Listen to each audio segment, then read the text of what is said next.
Imagine waking up one morning, 20 years from retirement, and checking your pension balance. The number looks solid, comfortable, exactly what you expected.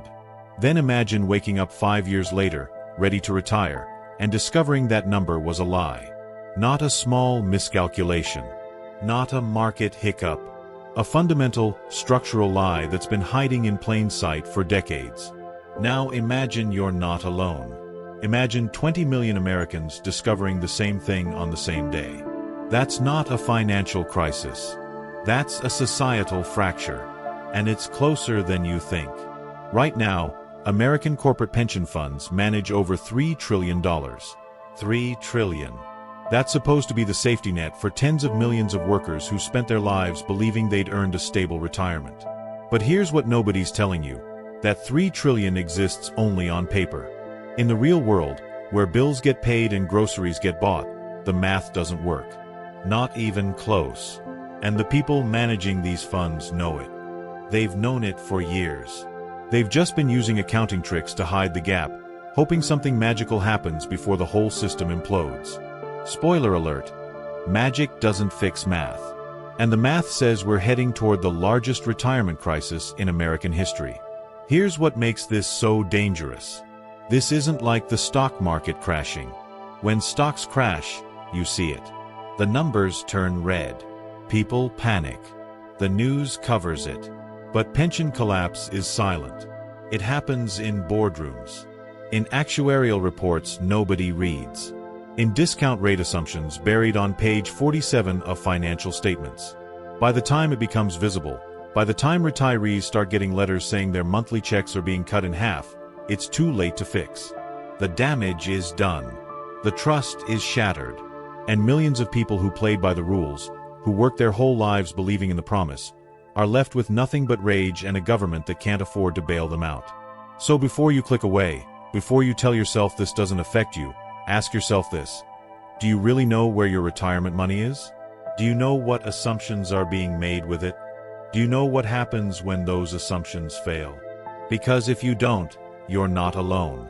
Most people don't. And that ignorance is exactly what allows the system to keep pretending it's fine when every structural indicator says it's doomed. Let's start with the first hidden hole, the one that makes all the others possible. The discount rate scam. This is where the entire illusion begins. Pension funds have a legal obligation to pay retirees a certain amount of money over time.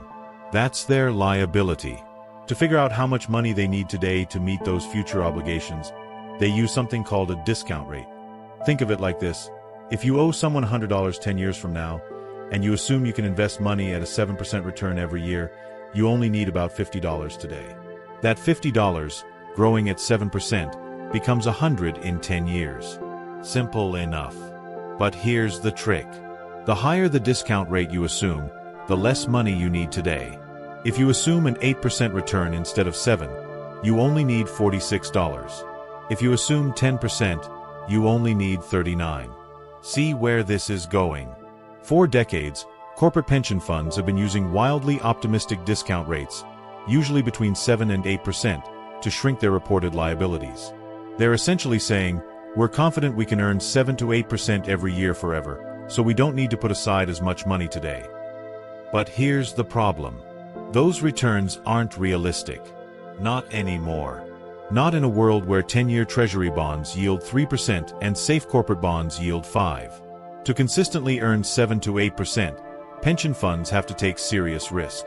They have to pile into stocks, junk bonds, private equity, real estate, hedge funds, anything with a higher return potential. And when you're managing money that's supposed to be safe, that's supposed to guarantee retirements, loading up on risk is insane. But they have no choice. Because if they lower the discount rate to something realistic, say 5%, their liabilities explode overnight. Suddenly that $3 trillion they're managing isn't enough. Suddenly they're underfunded by another $1 trillion. And suddenly companies have to dump billions into their pension plans just to catch up, money they don't have and don't want to spend. So instead of facing reality, they keep the discount rate high. They keep pretending 7% returns are guaranteed. And every year the gap between what they assume and what they actually earn gets wider. Every year the hole gets deeper. And every year more retirees edge closer to a promise that can't be kept. This isn't speculation. The Society of Actuaries has been warning about this for over a decade. Independent analysts have called it the biggest accounting fiction in corporate America. Yet it continues. Because admitting the truth would crash the system immediately. So they delay. They hope. They pray that markets bail them out. But hope isn't a strategy. And time is running out. Let me give you a concrete example of how devastating this is.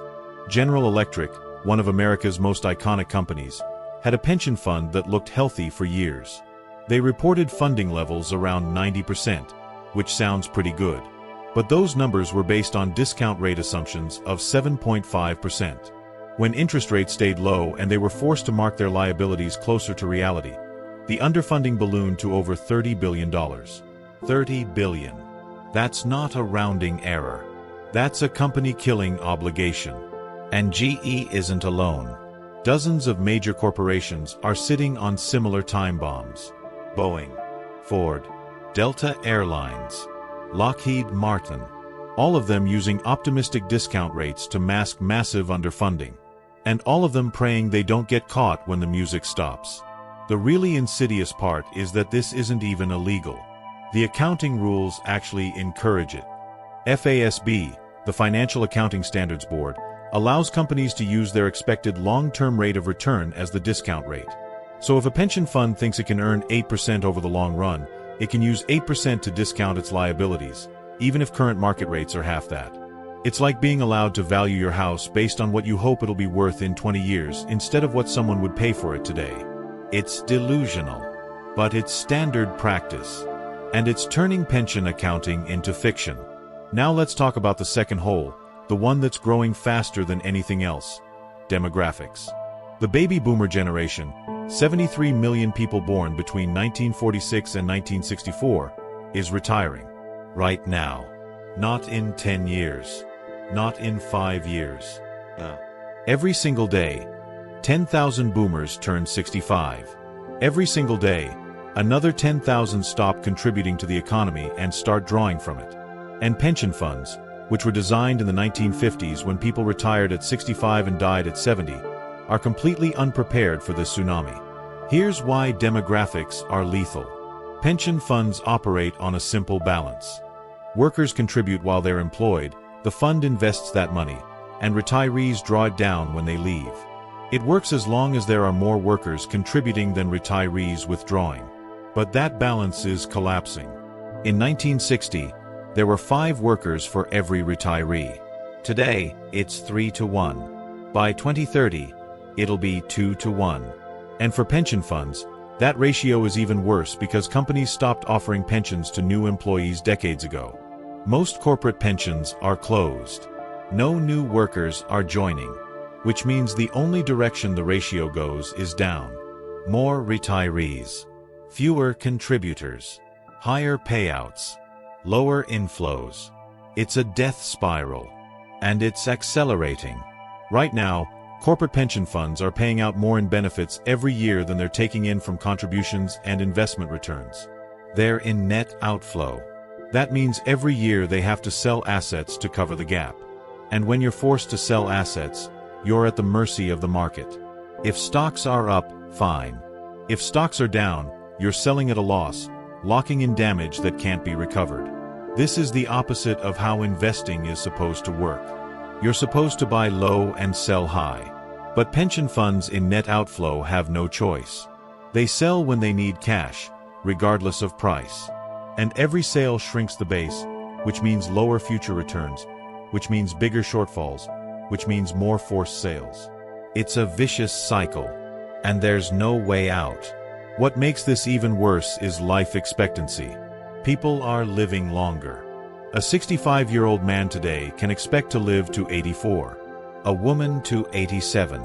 That's 20 years of payouts the system didn't originally plan for. 20 years of monthly checks. 20 years of healthcare coverage. 20 years of compounding obligations. And because pension promises are locked in, there's no way to adjust. You can't tell a retiree, "Sorry, you're living too long, we're cutting your benefits." Well, you can. And we'll get to that. But legally, morally, politically, it's a nightmare. So the obligations just keep stacking up while the workforce paying for them keeps shrinking. It's not sustainable. It never was. But as long as markets were going up, as long as returns were masking the demographic collapse, everyone could pretend it was fine. Now the mask is slipping. And what's underneath is terrifying. Let me show you how brutal this math really is. In 1980, a typical corporate pension had 10 active workers for every retiree.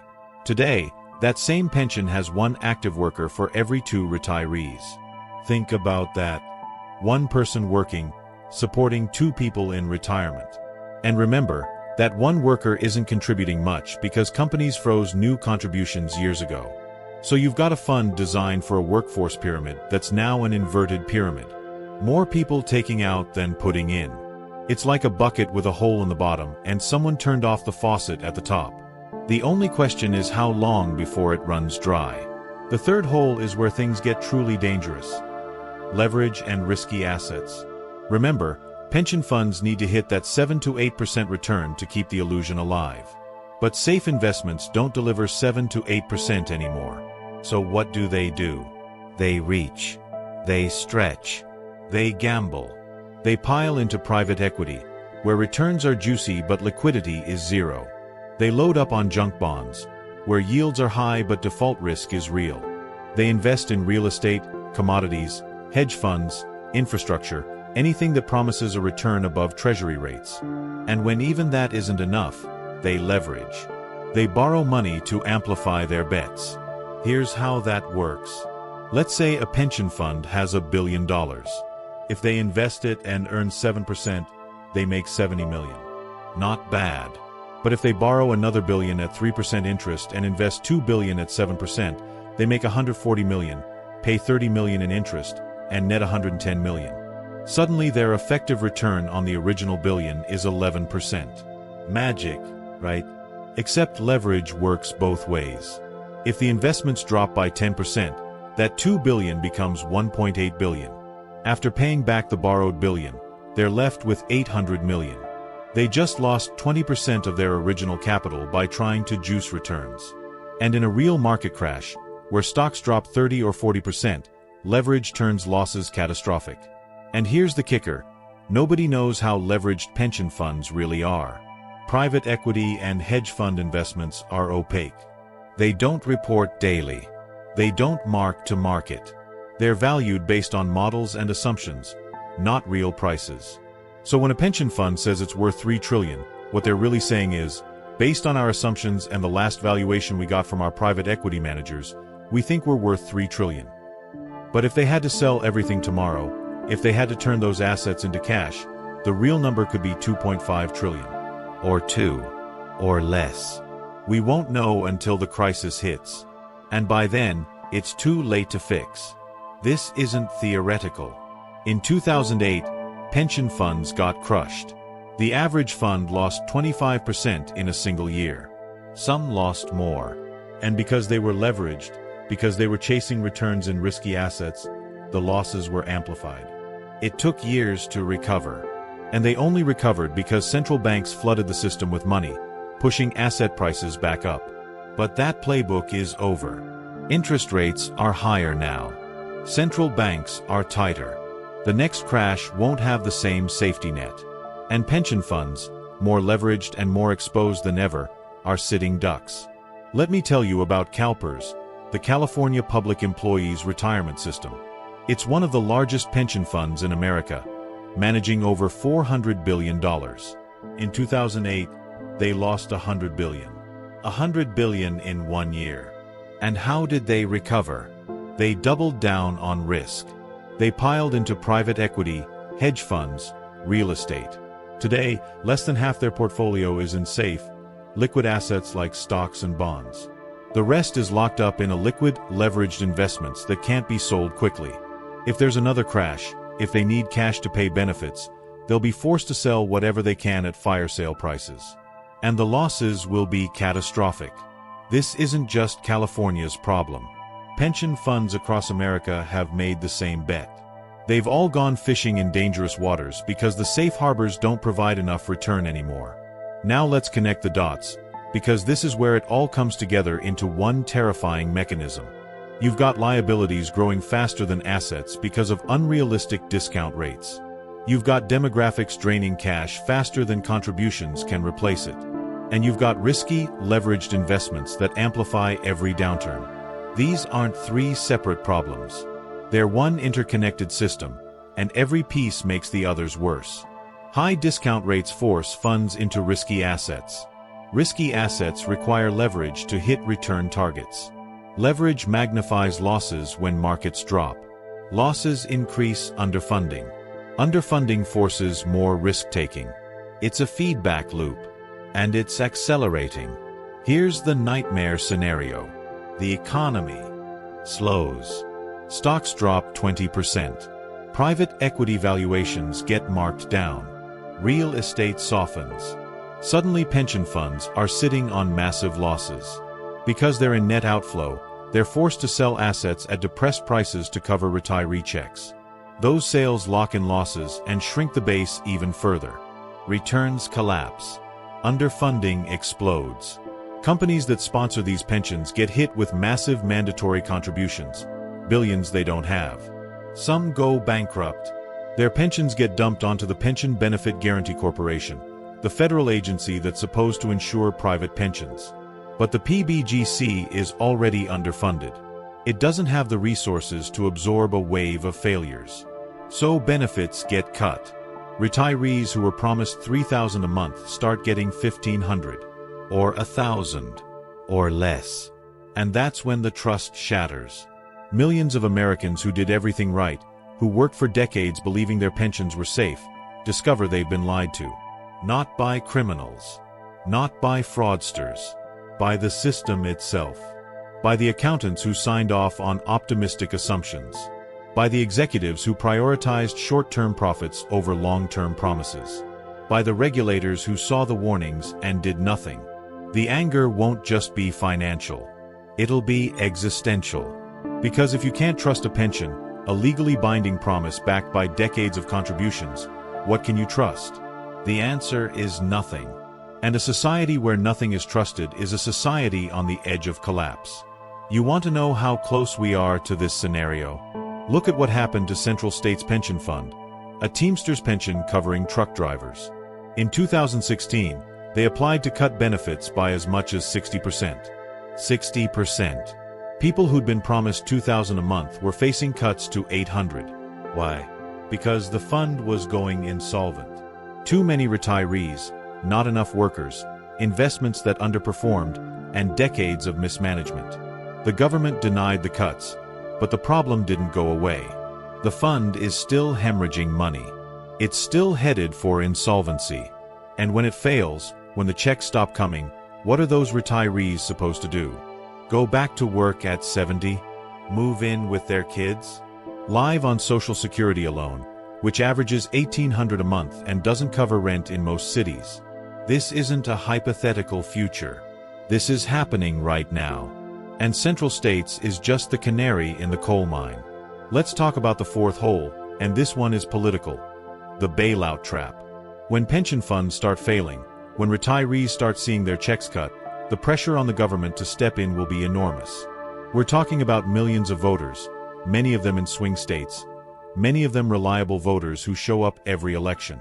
Politicians will face a choice. Let retirees suffer and face electoral annihilation, or bail out the pensions and add trillions to the national debt. And here's the problem. The government can't afford it. Not even close. The federal debt is already over $33 trillion.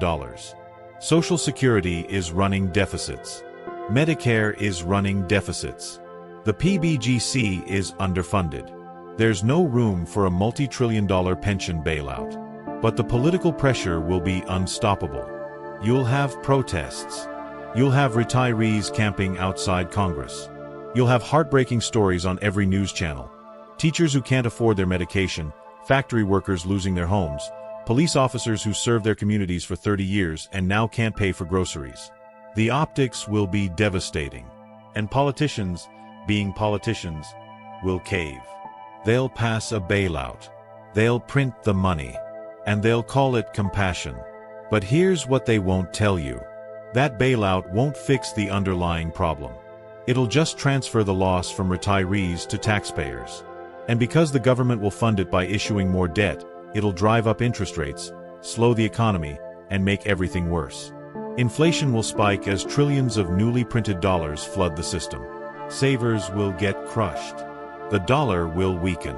And the very people the bailout was supposed to help will find that their cost of living has risen faster than their benefits. They'll be no better off. Maybe worse. But by then, the politicians who passed the bailout will be long gone, and the next generation will be left holding the bag. And here's the truly insidious part. Once the government bails out one pension, it sets a precedent. Every other underfunded pension, every state pension, every municipal pension, will demand the same treatment. Why should corporate retirees get bailed out but not teachers? Why should factory workers get relief but not firefighters? The floodgates will open, and the cost will be staggering. We're not talking billions. We're talking tens of trillions over the next 2 decades. Money the country doesn't have. Money that will have to be borrowed from future generations who'll spend their entire lives paying for promises made to people they never met. It's intergenerational theft on a scale we've never seen. And it's coming. Think about the incentives this creates. If you're running a pension fund and you know the government will bail you out if things go bad, why be conservative? Why not swing for the fences? If your risky bets pay off, you look like a genius. If they fail, taxpayers cover the losses. It's heads you win, tails someone else loses. This moral hazard is already baked into the system. Pension managers know they won't be held personally accountable for failure. The executives who froze pensions and underfunded them have already retired with golden parachutes. The politicians who allowed this to happen are out of office. The only people who'll pay are the workers who trusted the system and the taxpayers who'll fund the bailout. Everyone else walks away clean. The fifth and final hole is the one nobody wants to talk about: trust collapse. Financial systems don't run on math alone. They run on trust. Trust that your bank will give you your money when you ask for it. Trust that your insurance company will pay your claim. Trust that your pension will deliver what it promised. When that trust breaks, the system doesn't just malfunction. It disintegrates. And we're about to see what happens when tens of millions of Americans lose faith in the promise of retirement. Here's why this matters. Pension failure isn't just an economic event. It's a psychological one. For most people, their pension is the foundation of their retirement plan. It's what they counted on. It's why they stayed at a job they didn't love. It's why they made sacrifices. When that foundation cracks, everything built on top of it collapses. Retirement plans evaporate. Dreams die. And the psychological damage is profound. People don't just lose money. They lose their sense of security, their sense of fairness, their belief that hard work leads to a stable life. And once that belief is gone, it doesn't come back. The ripple effects will be catastrophic. Consumer spending, which drives 70% of the economy, will crater as retirees cut back. Housing markets will collapse as people who plan to downsize can't afford to move. Healthcare systems will be overwhelmed as people delay care they can't pay for. And the social fabric will fray as generations turn on each other. Young people will resent being taxed to pay for a system that failed before they even entered the workforce. Retirees will rage against a society that broke its promises. The middle will be crushed between obligations to aging parents and struggling children. It won't just be a financial crisis. It'll be a cultural one, a moral one, a crisis of what it means to be American. And here's the darkest part. There's no good solution. You can't unmake promises to people who've already retired. You can't claw back decades of underfunding. You can't magically generate the returns needed to close the gap. The best-case scenario is a managed decline. Benefits get cut gradually, bailouts provide partial relief, and the pain gets spread out over decades. The worst-case scenario is sudden collapse. Funds freeze, checks stop, and millions of retirees are thrown into poverty overnight. Either way, the era of the guaranteed corporate pension is over. and the generation that believed in it will be the last one betrayed by it. Let me paint you a picture of what trust collapse looks like in practice. Imagine you're 68 years old. You worked at the same company for 40 years. You were promised a pension of $3,600 a month. That's what you planned your retirement around. Then one day you get a letter. The pension fund is insolvent. Your benefits are being cut to $1,900 a month. Nearly half. Gone. Overnight. Your mortgage payment is $1,500. Your health care is $800. Your utilities, food, everything else, another $1,000. You were already tight at $3,600. At $1,900, the math doesn't work. You can't pay your bills. You can't afford your medication. You can't maintain your standard of living. What do? You could try to go back to work, but you're 68. Who's hiring? You could sell your house, but the market is soft and you'll lose money. You could move in with your kids, but they're struggling too. You could apply for government assistance, but the programs are overwhelmed and the benefits are minimal. Every option is bad. Every path leads to a diminished life. And the worst part? You did everything right. You worked hard. You saved. You trusted. And the system failed you anyway. That's not just a financial loss. That's a betrayal. And when millions of people feel betrayed simultaneously, societies don't just change. They break. The trust collapse extends beyond just retirees. When workers see what happened to the generation before them, they stop trusting any promise about the future. They stop contributing to 401ks because they don't believe the market will be there. They stop saving because they don't believe their money will hold value. They stop planning because they don't believe plans matter when systems fail. This learned helplessness is toxic. It turns productive citizens into cynics. It turns hope into despair. And it makes every future crisis harder to solve because nobody believes solutions will work. So where does that leave us? It leaves us staring at a system that was built on assumptions that no longer hold, managed by people who know it's failing but can't admit it, heading toward a crisis that everyone sees coming but no one can stop. The discount rates are lies. The demographics are irreversible. The investments are too risky. The leverage is too high. And the trust, once broken, can't be repaired. This isn't a prediction. It's a timeline. The only question is how fast it unfolds and how much damage it does before it's over. If you're young, this is a warning. Don't count on pensions. Don't count on Social Security being there in its current form. Don't assume the safety nets your parents relied on will catch you. Build your own. Save more. Invest smarter. Diversify ruthlessly. Because the system that promised security to the last generation is abandoning yours. If you're in mid-career, this is a wake-up call. Check your pension. Understand what you're owed and what assumptions it's based on. If those assumptions look shaky, plan accordingly. Max out your 401k. Build cash reserves. Prepare for the possibility that the promise won't be kept. And if you're near retirement, this is a crisis. If your pension looks solid, dig deeper. Ask hard questions. Demand transparency. Because the difference between a comfortable retirement and financial ruin might be hiding in a discount rate assumption on page 47 of a report nobody reads. The pension collapse isn't coming. It's here. It's been here for years, hidden under layers of accounting tricks and optimistic projections. But the gaps are widening. The stress is building. And the day when it all breaks into the open is closer than anyone in power wants to admit. When it happens, it won't be a single catastrophic event. It'll be a slow-motion avalanche. A freeze here, a cut there, a bankruptcy, a bailout. Each one chipping away at the illusion until there's nothing left but the cold, hard reality that the promise was never going to be kept. This is the legacy we're leaving. A generation that worked their entire lives believing in a deal, only to discover in their final years that the deal was broken long before they saw it coming. And the tragedy isn't just that it's happening. It's that we all knew. The warnings were everywhere. The data was clear. The math didn't lie. We just chose to look away. We chose to believe the system would fix itself. that someone else would solve it, that it wasn't our problem, until it was. Until it's everyone's problem.